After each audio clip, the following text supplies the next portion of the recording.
I'm coming at you guys today with a really spooky video. You ready for this? What if Black Ops 3 sucks? Ooh. Yeah guys, but in all seriousness, for Halloween I thought I'd make a different video, and I thought this was something that is kind of interesting and that I think that kind of needs to be brought up, because I've seen a lot of people saying that Black Ops 3 is going to be the best game ever, and pretty much there's this huge circle jerk around Treyarch right now that Black Ops 3 will be the game that saves Call of Duty. And we all know that this happens every single year, right before the new Call of Duty releases. Everybody is saying it, that it's the greatest Call of Duty, that it's going to have like no lag, it's going to have the best hit detection, that it fixes all the problems from the years past. Like with Ghosts, before Ghosts came out, people are saying, oh, it's going to have great hit detection, and it's going to be so much better in Black Ops 2. And then when Advanced Warfare is about to come up, everybody was like, oh man, I hated Call of Duty Ghosts. Advanced Warfare is everything. It's going to have this new movement system that's going to completely change Call of Duty. And now with Black Ops 3, people are like, oh man, I'm so happy for this. Treyarch is going to do everything right. Hit detection is going to be perfect this time. There's going to be no exosuits or anything. And I think there still are some points that need to be brought up, because Black Ops 3 still could potentially be the worst Call of Duty game ever. So a lot of people have been saying that Treyarch is doing everything correctly, and most of what I'm going to say in this video comes from a post on the Black Ops 3 subreddit, so I'll link that down in the description for you guys. But the post was titled Treyarch is doing everything correctly, and one of the comments in there was somebody who was just basically pointing out that there still are some things that can go wrong with the game. So like from the beta and stuff, it was a pretty solid beta, at least not for the Xbox One, but that's just pretty much like performance issues and some like matchmaking stuff, and I'm sure they'll fix that.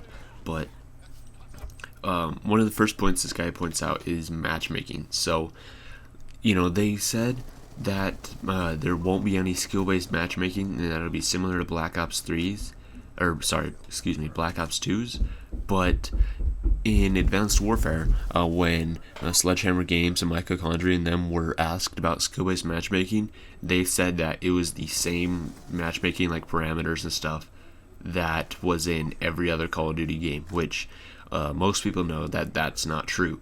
So there still could be a huge amount of skill-based matchmaking, and that could potentially ruin it for a lot of people. And the hit detection, this was huge in Black Ops 2. Like, Black Ops 2 is one of the worst games for hit detection besides like Black Ops 1.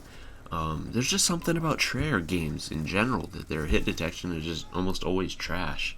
So this is something I really hope they fix in Black Ops 3, because Black Ops 2, it was pretty bad. Like, you could just gun down people, you could just spray bullets everywhere at them, and you'd get maybe like 2 hit markers or something.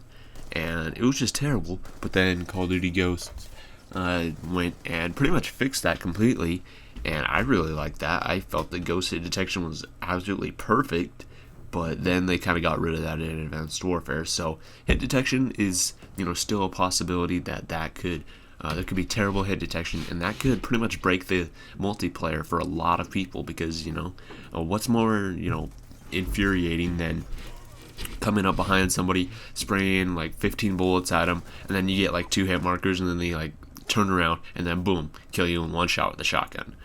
That would make me just turn off my Xbox right there. The spawns are another thing.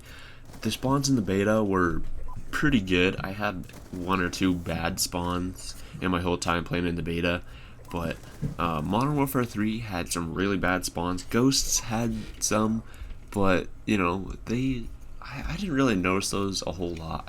I feel like Modern Warfare 3 still has the title for the worst spawns in the franchise, and Black Ops 2 had some pretty bad spawns. Like, that was a huge game for spawn trapping.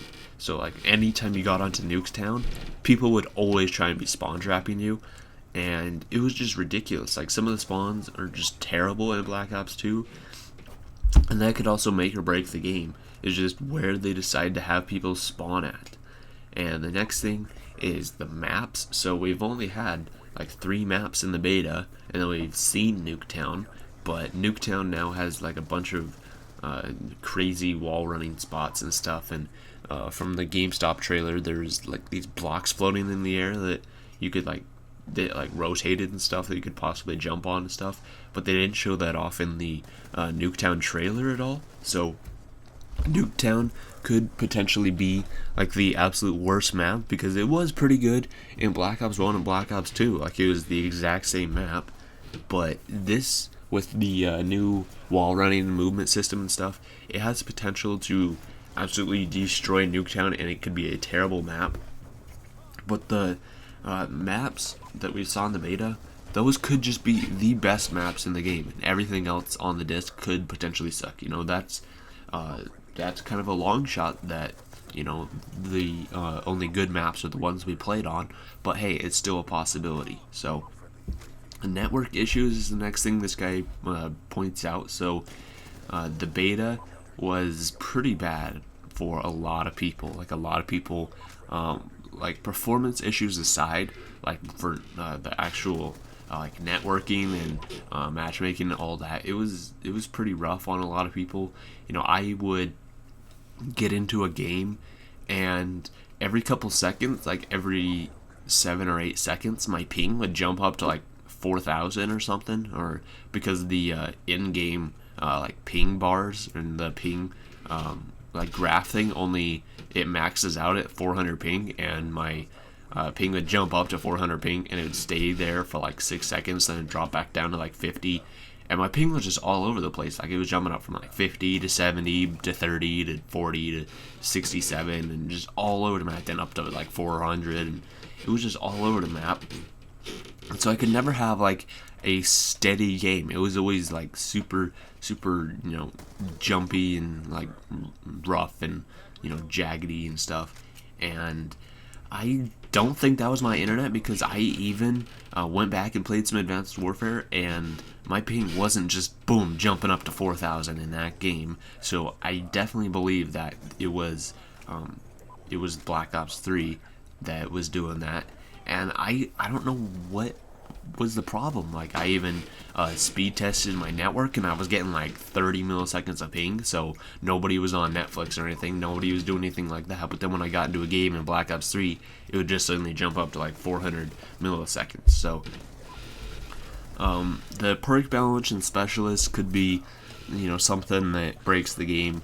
So in Black Ops 2, they needed, like, you absolutely needed toughness to win any gunfight. If you didn't have toughness, you're already putting yourself at a disadvantage.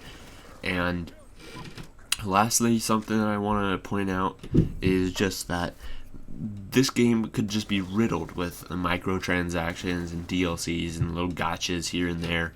So Sledgehammer Games said that they would not monetize supply drops, but then, you know, here come a couple months after launch, boom, here comes advanced supply drops that you can buy. And it was pretty much pay to win, because you could buy guns that were superior to others. And that was something that a lot of people hated in that game.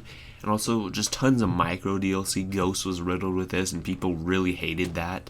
I mean, it was pretty much all cosmetic, but people really disliked that Infinity Ward was focused on pumping out micro DLC instead of like fixing the game and stuff like that. So I'm fine with them putting out cosmetic items that don't like change anything about any of the stats or any performance or anything like that.